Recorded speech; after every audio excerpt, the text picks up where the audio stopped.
Kurang lebih sekitar 12 tahun yang lalu, kebetulan oleh diri saya sendiri atas izin Allah, dalam peranannya sebagai salah satu alternatif untuk pengobatan berbagai macam penyakit. Inti daripada kekuatan terapi kolbu semuanya berawal dari kekuatan basmalah atau kekuatan kasih sayang. Alhamdulillah, atas izin Tuhan, sampai dengan hari ini lebih dari 30.000 pasien yang telah merasakan manfaat daripada teknik pengobatan ini.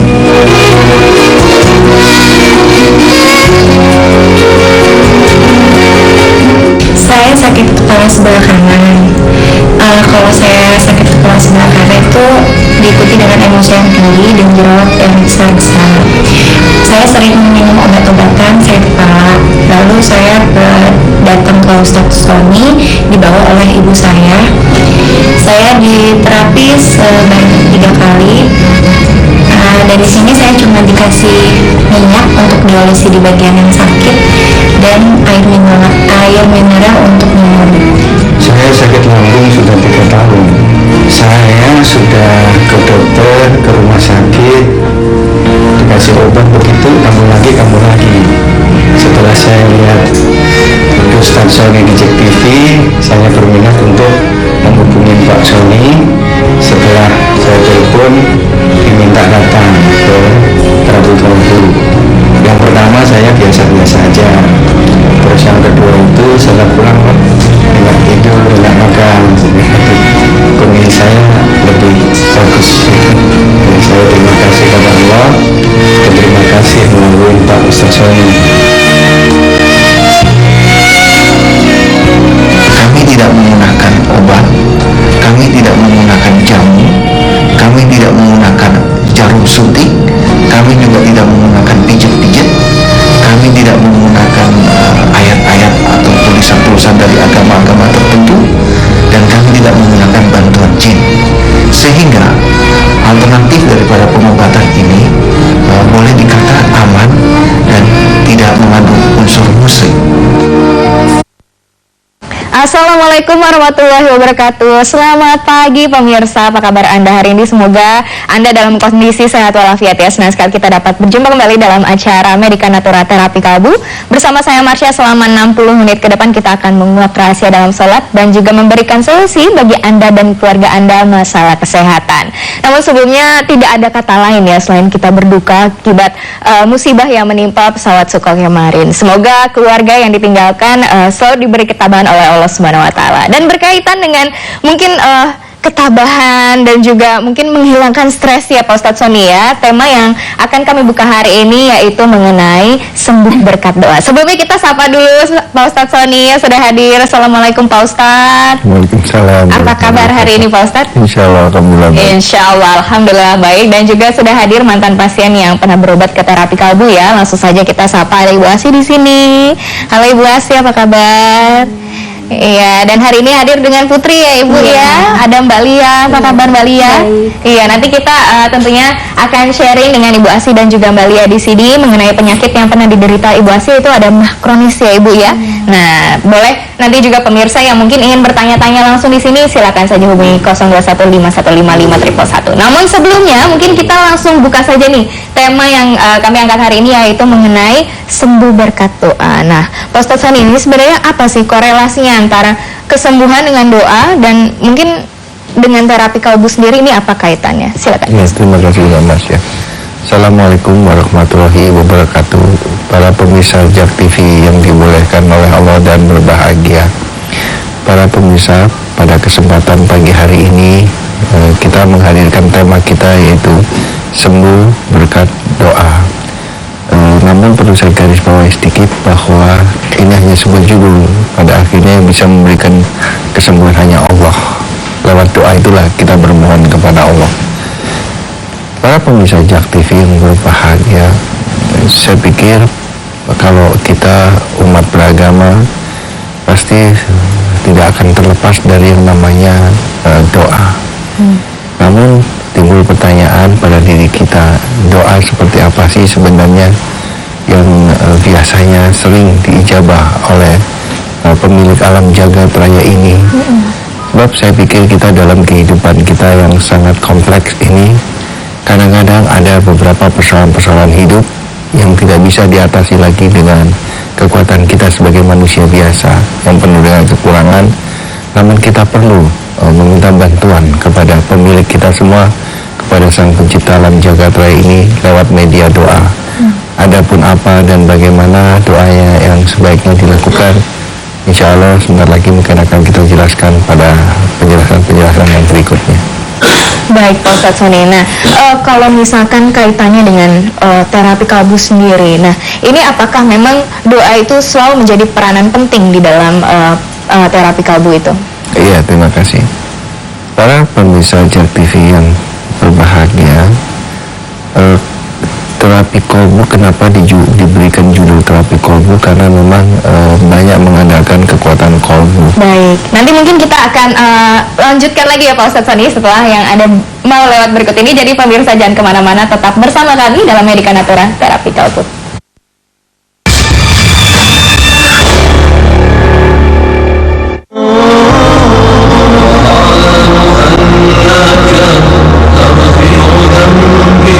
Assalamualaikum warahmatullahi wabarakatuh. Para pemirsa televisi yang dimuliakan oleh Allah dan berbahagia, terapi kalbu ditemukan kurang lebih sekitar 12 tahun yang lalu, kebetulan oleh diri saya sendiri atas izin Allah. Inti daripada kekuatan terapi kalbu semuanya berawal dari kekuatan basmalah atau kekuatan kasih sayang. Pengobatan alternatif terapi kalbu ini tidak mengandung risiko, sehingga alternatif daripada pengobatan ini boleh dikatakan aman dan tidak mengandung unsur musrik. Mudah-mudahan apabila ada di antara para pemirsa yang saat ini sedang menderita sakit seperti tadi, boleh mencoba terapi kalbu sebagai salah satu alternatif pengobatan.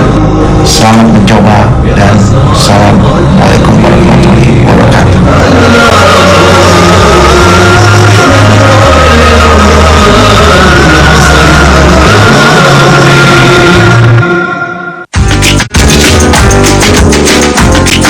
وتعاونوا على البر والتقوى ولا تعاونوا على الإثم والعدوان. Saling bantu membantu, saling tolong menolong. Allah wa ati'ur rasul wa ulil amri minkum. Taatlah sama Allah dan taat sama Rasul dan para pemimpin kalian. Mudah-mudahan aspirasi dan suara-suara ini bisa menjadi doa.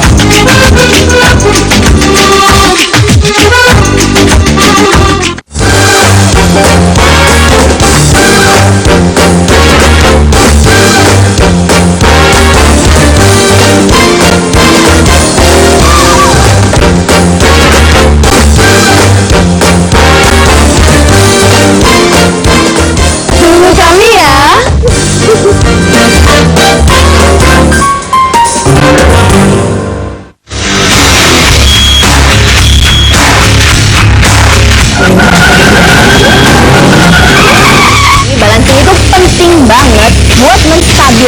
keempat ban yang ada di dunia, yaitu lebar bannya, tinggi bannya, juga ukuran rimnya. Maximum Magazine Real Action, you banget.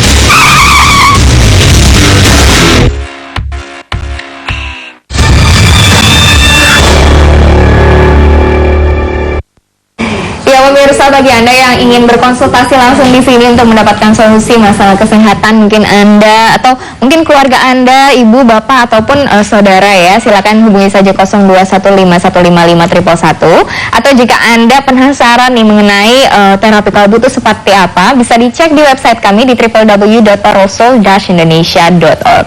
Dan juga Anda bisa datang langsung ke terapi kalbu dengan alamat yang tertera di layar kaca Anda ya. Dan mungkin masih melanjutkan Pak Ustadz Sony mengenai tadi sembuh berkat doa. Nah, bagaimana sih Pak Ustadz Sony ciri-ciri doa yang seperti Pak Ustadz Sony bilang bahwa itu bisa diijabah oleh Allah Subhanahu Wa Taala? Itu bagaimana Pak Ustadz? Apa harus banyak atau harus berhari-hari atau bagaimana Pak? Silakan. Iya begini Mbak Marsya dan para pemirsa Jak TV yang berbahagia.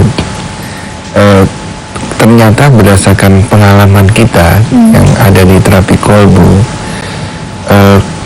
ternyata kekuatan dari sebuah doa itu ujung-ujungnya adanya di hati atau di kalbu itu. Makanya kita dalam kehidupan ini harus sering perang melawan diri kita sendiri. Kalau ada perasaan iri, ada perasaan dengki, ada perasaan buruk sangka, sombong, itu perasaan-perasaan tersebut harus kita hindari, harus kita lawan. Nah, kalau kita sering melakukan perlawanan terhadap kotoran-kotoran hati tadi dalam kehidupan yang nyata, misalkan kita sedang di kantor ada perasaan iri, kita lawan perasaan iri tadi, atau dengki dengan teman, kita lawan, jangan biarkan perasaan itu menguasai diri kita. Kalau ini terus kita lakukan proses seperti itu, maka tanpa kita sadari, hati kita pun akan menjadi terjaga. Nah, ini yang dikatakan oleh Allah, kalau segumpal daging atau hati itu baik, maka baiklah semuanya. Dan dikatakan baik semua itu apa? Ya, termasuk salah satunya ya doanya pun akan menjadi doa yang baik, tingkah lakunya pun akan menjadi tingkah laku yang baik, kata-katanya pun akan menjadi kata-kata yang baik. Jadi kehidupannya itu dalam alam dunia ini bermanfaat. Nah, ini yang dikatakan segumpal daging itu kalau baik, baiklah seluruhnya. Nah, inilah yang mendasari kami di terapi kolbu untuk mencoba mengeterapkan metode ini dengan cara kita gunakan untuk sebuah terapi. Karena itu seorang penterapi di dalam menterapi pasiennya tidak ada mengeluarkan suara di sana, tidak membaca ayat-ayat tertentu atau tidak membaca bacaan-bacaan tertentu. Berapa kalinya? Atau tidak harus berapa ribu kali, tidak, di sana tidak digunakan itu. Atau menggunakan media-media katakanlah menyan atau pakai musik, tidak ada. Di sana yang ada hanya sebuah keheningan. Di sana yang ada hanya sebuah bahasa hati dengan Sang Pencipta, bahasa hati nurani dengan Sang Pencipta. Nah, inilah yang kami gunakan di terapi kolbu.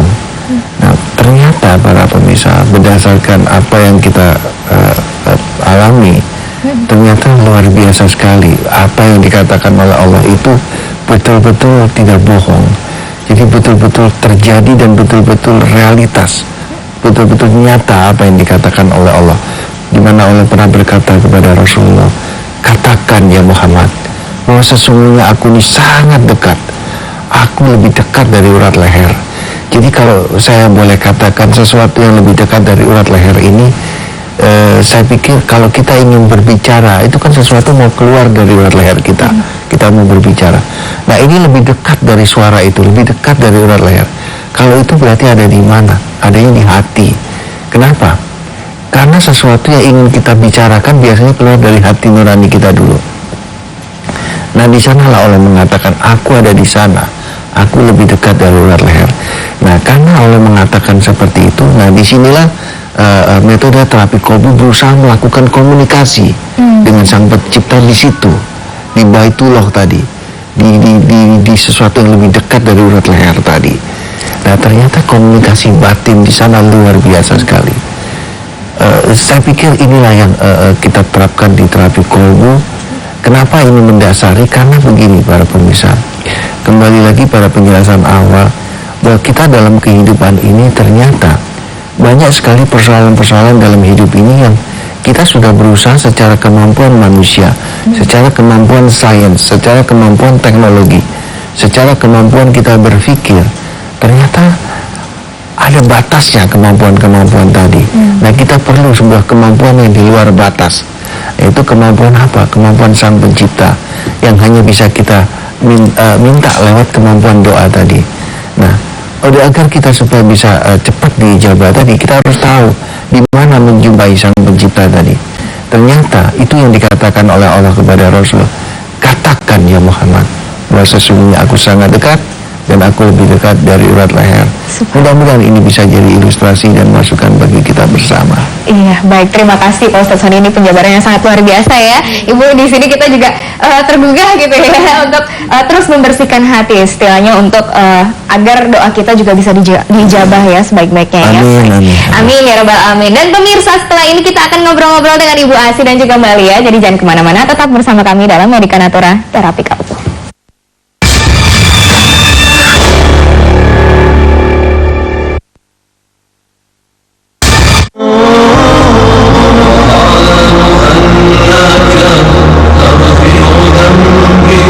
Assalamualaikum warahmatullahi wabarakatuh. Para pemirsa televisi yang dimuliakan oleh Allah dan berbahagia, terapi kalbu ditemukan kurang lebih sekitar 12 tahun yang lalu, kebetulan oleh diri saya sendiri atas izin Allah. Inti daripada kekuatan terapi kalbu semuanya berawal dari kekuatan basmalah atau kekuatan kasih sayang. Pengobatan alternatif terapi kalbu ini tidak mengandung risiko, sehingga alternatif daripada pengobatan ini boleh dikata aman dan tidak mengandung unsur musik. Mudah-mudahan apabila ada di antara para pemirsa yang saat ini sedang menderita sakit seperti tadi, boleh mencoba terapi kalbu sebagai salah satu alternatif pengobatan. Selamat mencoba dan assalamualaikum warahmatullahi wabarakatuh.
Pemirsa, sekali lagi kami mengundang Anda apabila Anda ingin berhubung langsung di sini untuk berkonsultasi langsung dengan Pak Ustadz Sony Sutrisna, silakan hubungi 0215155111, atau jika Anda ingin datang langsung ke terapi kalbu, silakan catat ya alamatnya ya, di Jalan Hutan Kayu Raya nomor 24 Jakarta Timur, dengan nomor telepon di 0218582029 atau di 0218500413. Dan Anda juga dapat mengklik website kami di www.dr.rasul-indonesia.org.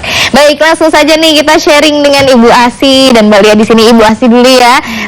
Kita menghormati yang yang di atas dulu ya. Ya, Ibu Asi mungkin bisa diceritakan ya awalnya. Mungkin Ibu punya keluhan apa awalnya, terus ciri-cirinya bagaimana? Mungkin bisa diceritakan nih ke kita. Ya, awalnya memang itu kanker ya. Setelah operasi lambung saya makin parah. Jadi gitu. kanker di mana Ibu? Kanker di usus. Oh, di usus. Jadi Tapi usus setelah dipotong. operasi? Iya. Setelah operasi lambung saya membengkak sakit parah.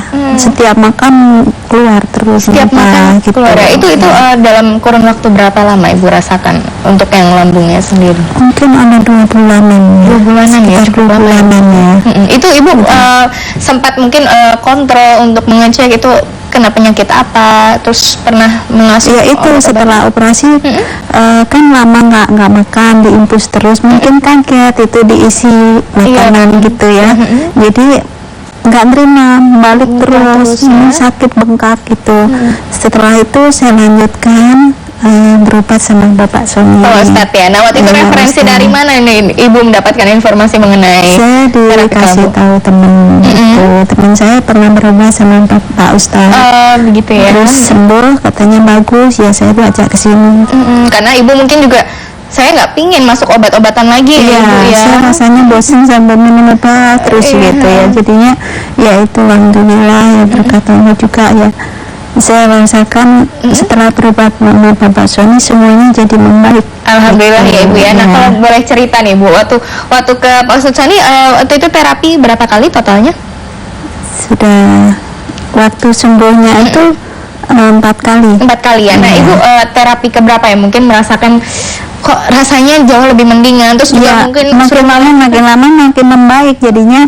gitu. Semuanya mata saya itu juga gitu, setiap buat baca lama-lama pedes, air mata keluar gitu. Saya diobatin juga baik juga di situ. Alhamdulillah ya Bu. Alhamdulillah sekarang udah itu kalau baca udah nggak berair lagi gitu. Nggak ada pedes lagi di mata ya Bu ya. Terus termasuk juga lambungnya udah lebih baik ya. Udah makan udah nafsu dah. Iya udah jauh ya Bu ya.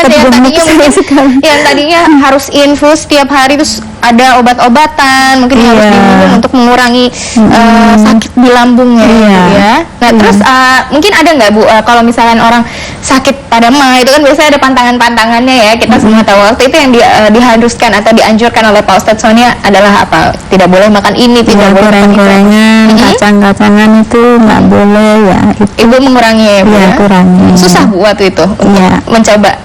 Ya itu dari niat sih.